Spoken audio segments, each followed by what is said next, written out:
Oke,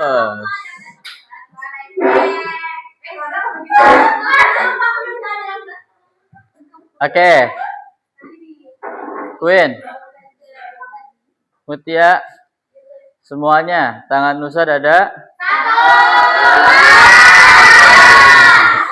Tangan Ustaz ada?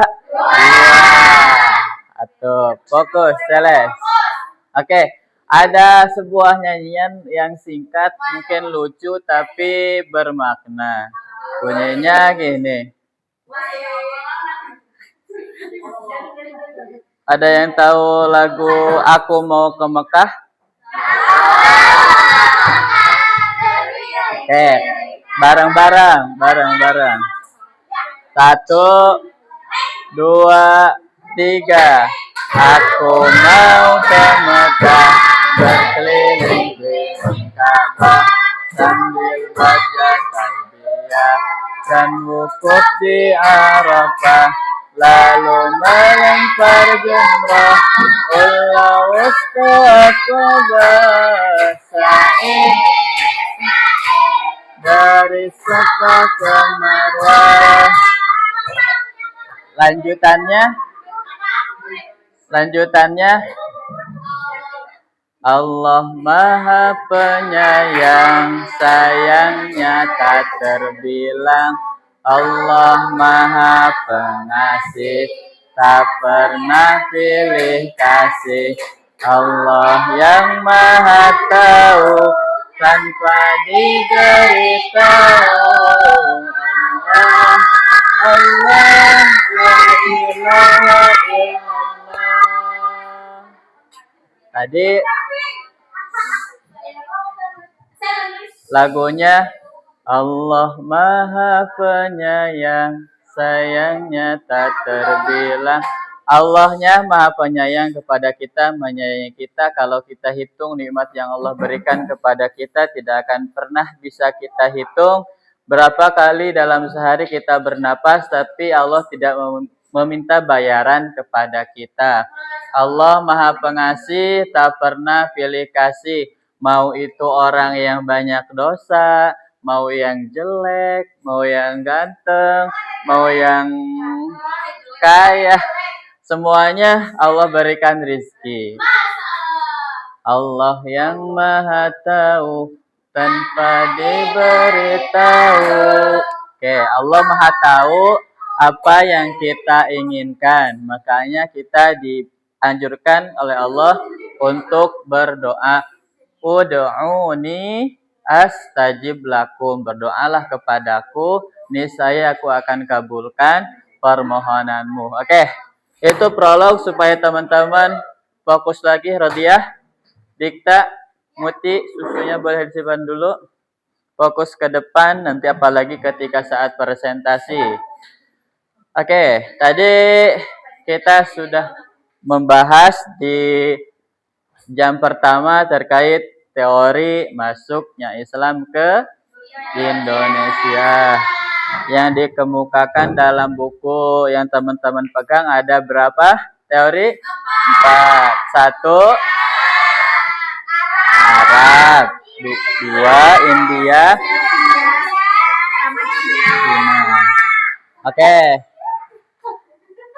Tadi disampaikan juga bahwa agama Islam masuk ke Indonesia itu tidak melalui peperangan, tidak jalan kekerasan, tapi dengan perdamaian. Dan pasti semua itu memerlukan strategi. Gak bisa seorang yang asalnya punya agama, tiba-tiba mau masuk Islam secara sukarela. Pasti ada strategi-strategi tertentu yang ulama-ulama terdahulu sehingga warga Indonesia mau memeluk agama Islam. Baik, untuk memperdalam strategi tersebut, mari kita dengarkan presentasi yang kelompok 2 yang akan menjelaskan tentang strategi ulama atau masuknya Islam ke Indonesia. Oke. Bisa dihitung dalam hitungan ketiga semuanya sudah masuk ke Udah maju ke depan. 1, 2, 3, 4, 5.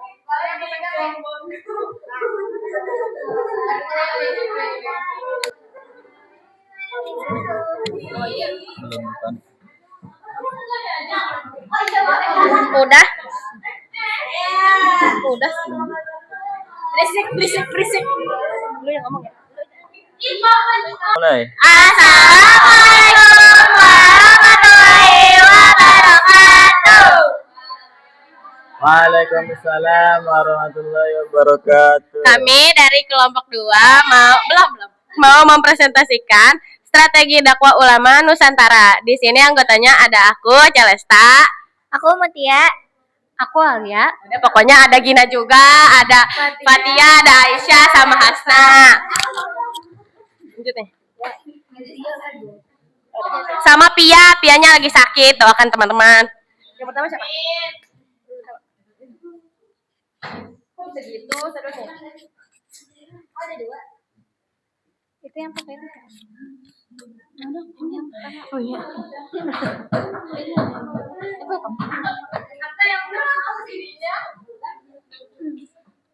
Nah, di sini kalian pada bingung nggak sih kenapa dakwah ulama di Nusantara itu kayak bahasanya mudah diterima masyarakat? Ini coba aku jelasin ya. Ini dakwah ulama di Nusantara mudah diterima masyarakat karena datang dengan ramah. Jadi itu nggak pakai kekerasan. Terus masyarakat juga terbuka sama ajaran-ajaran yang baru. Nah, juga pada saat itu Islam itu nggak mudah buat masuknya, syaratnya mudah, cuma syahadat, terus nggak pakai kekerasan, nggak adanya kasta, dan juga menghargai budaya yang ada di Nusantara. Nilai-nilai Islam itu nggak diintegrasikan ke tempat tradisi, selama itu tidak bertentangan sama akidah Islam. Nah, juga peran pendidikan, juga pesantren ini penting dalam berkembangnya Islam di Nusantara. Paham kan ya?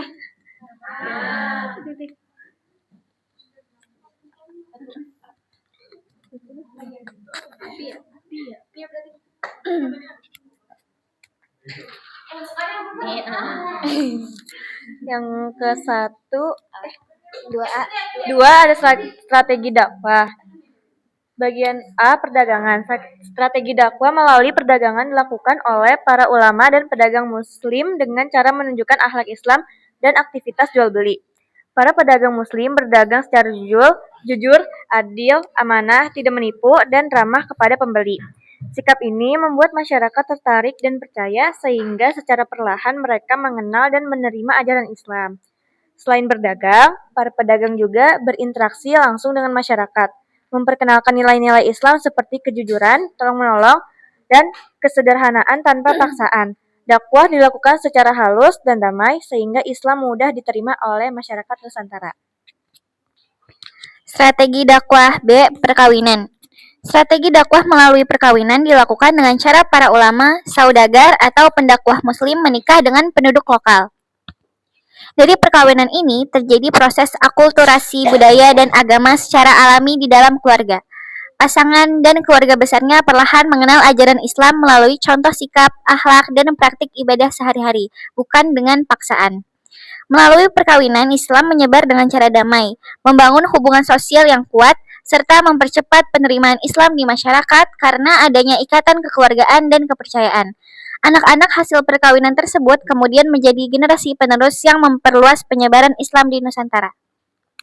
C. Jalur pendidikan. Strategi dakwah Islam pertama kali ke Indonesia melalui pendidikan dilakukan dengan cara mengajarkan ajaran Islam secara sederhana, bertahap, dan menyesuaikan dengan budaya masyarakat setempat. Para ulama dan pendakwah mendirikan pesantren, surau, dan tempat pengajian sebagai pusat pendidikan Islam, di mana masyarakat diajarkan membaca Al-Quran, memahami akidah, ibadah, serta akhlak mulia.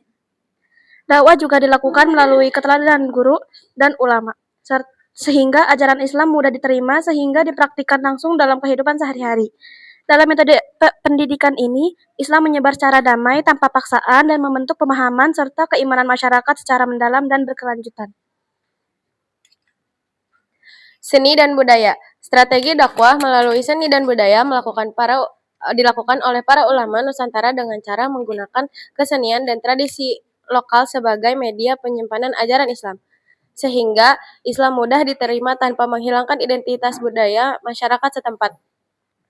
Ulama tidak langsung menghapus budaya yang sudah ada, tetapi mengisi dengan nilai-nilai Islam, seperti menggunakan wayang, tembang, gamelan, dan sastra sebagai sarana dakwah. Yang kedua, menyisipkan pesan akhlak, tauhid, dan ajaran Islam dalam cerita, lagu, dan petunjuk. Yang ketiga, mengadakan tradisi keagamaan seperti selamatan, sakaten, dan maulid Nabi yang dikemas dengan nuansa budaya lokal. Contohnya, Wali Songo khususnya Sunan Kalijaga berdakwah melalui wayang kulit dan tembang Jawa. Dengan cara ini, masyarakat merasa dekat dan tidak terpaksa menerima ajaran Islam. Strategi dakwah tasawuf berfokus pada pendekatan spiritual yang menyatu pada budaya lokal, menekankan kesucian jiwa, zuhud, dan akhlak mulia, serta mengintegrasikan syariat dan hakikat untuk memudahkan penerimaan ajaran Islam melalui metode yang santun, damai, dan adaptif, seperti melalui kesenian, pendampingan langsung, dan pemahaman mendalam tentang ketuhanan untuk mencapai keharmonisan batin dan sosial. Contoh penerapan strategi dakwah di masa kini. Salah satu contohnya adalah dakwah melalui perdagangan di masa sekarang. Banyak penjual muslim yang berdagang dengan jujur, tidak menipu, menjaga kualitas barang, dan melayani pembeli dengan sopan. Sikap ini membuat pembeli merasa nyaman dan percaya. Dari situ orang bisa melihat bahwa ajaran Islam mengajarkan kejujuran, amanah, dan akhlak yang baik dalam kehidupan sehari-hari. Tanpa disadari, hal itu sudah menjadi bentuk dakwah yang nyata. Contoh lain dari seni dan budaya, misalnya penggunaan lagu religi, film Islami, atau konten dakwah di media sosial yang dikemas secara menarik. Pesan Islam disampaikan dengan bahasa yang ringan dan sesuai dengan anak muda, sehingga lebih mudah diterima dan tidak terasa menggurui.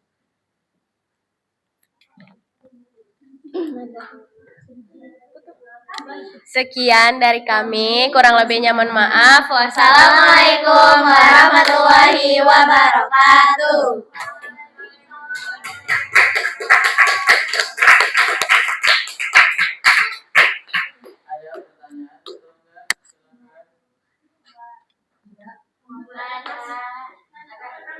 Enggak ada. Oke.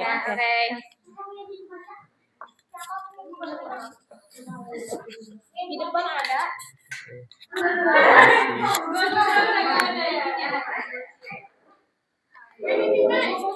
Oke, teman-teman.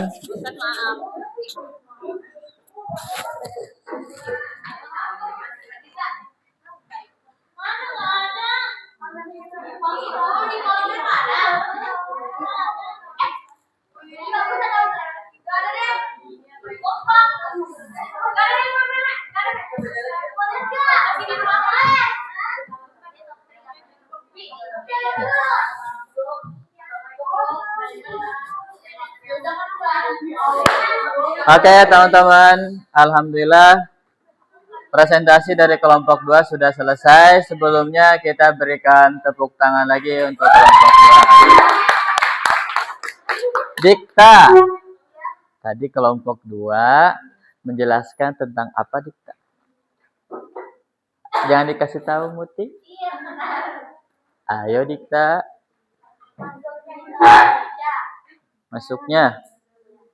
Masuknya pakai cara apa aja? 1. Ya, strateginya yang pertama apa? Sophie, kasih tahu Sophie, apa yang pertama strateginya?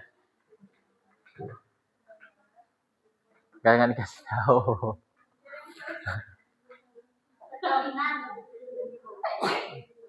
Kawinan satunya. Rodia, strategi yang pertama apa, Rodia? Ya, strategi dakwahnya yang pertama apa? perdagangan. Yang kedua apa? Masyirah. Najipa, yang kedua strateginya apa?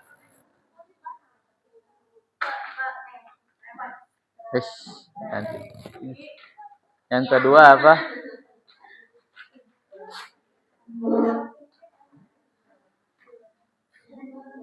Queen. Yang kedua apa strateginya Queen? Perkawinan, oke. Yang ketiga Zalfa apa? Pendidikan, tak usah kasih tahu.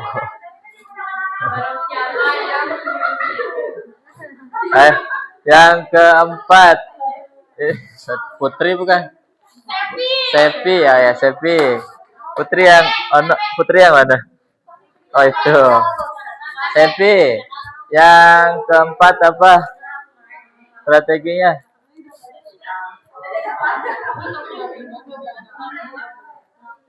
Barusan pendidikan, yang ketiga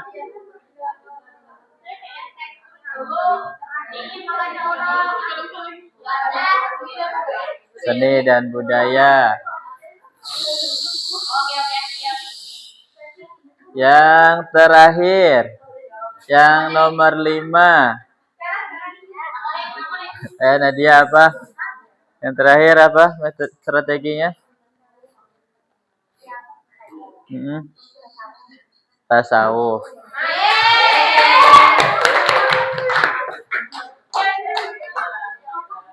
Strategi yang dilakukan para ulama atau strategi masuknya Islam ke Indonesia, yang pertama melalui perdagangan. Yang pertama apa?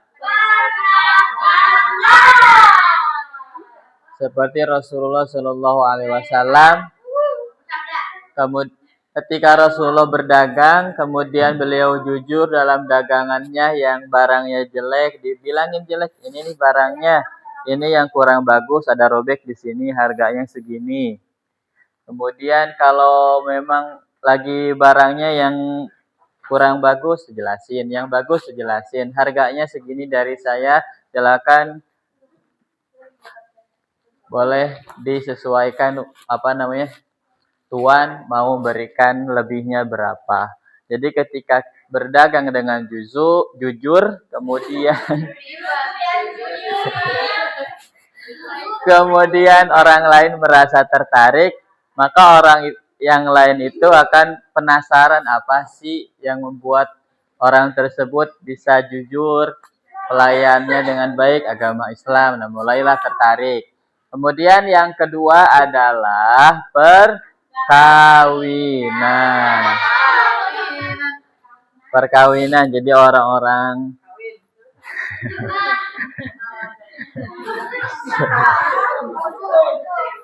orang-orang Arab yang menyebarkan agama Islam, kemudian orang tersebut dipandang baik, kemudian wanita-wanita atau perempuan-perempuan pribumi tertarik, kemudian dinikahilah, sebagaimana tadi yang sudah jelaskan. Dari pernikahan itu melahirkan anak dan menjadi generasi Islam di masa yang akan datang.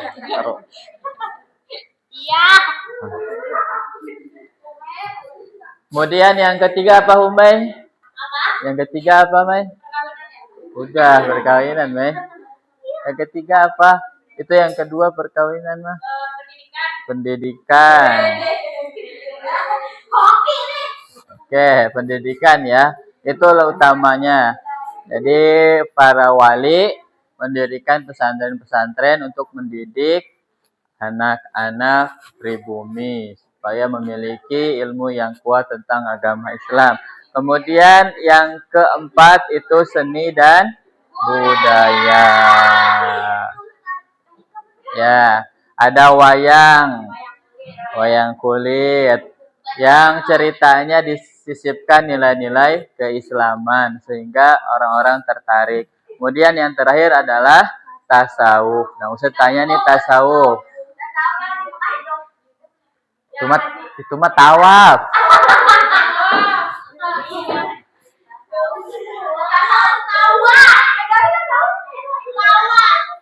Tasawuf itu ilmu apa Kaisah? Kaisah ilmu apa tasawuf? Ilmu yang menekankan tentang tazkiyatun nafs atau pembersihan jiwa. Oke teman-teman, cukup untuk hari ini. Kita sampai jam berapa? 10:30 belum, masih ada 5 menit lagi. Oke, sebelum ditutup, ada yang ingin ditanyakan? Tidak ada. Oke, kalau tidak ada,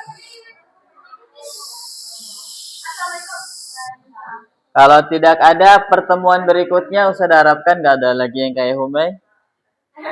Taruh, Mei. Semuanya fokus. Jadi ketika ditanya bisa menjawab. Oke. Itu ya. Kemudian untuk pekan depan itu giliran kelompok 3 dan 4. Kemudian disiapkan untuk menjawab soal-soal yang Ustaz akan berikan. Oke. Itu saja untuk hari ini dari Ustadz, kurang lebihnya mohon maaf. Mudah-mudahan tadi materi tentang teori masuknya Islam ke Indonesia dan strategi ulama untuk menyebarkan agama Islam di Indonesia bisa teman-teman serap. Oke, kurang lebihnya mohon maaf. Assalamualaikum warahmatullahi wabarakatuh. Tutup.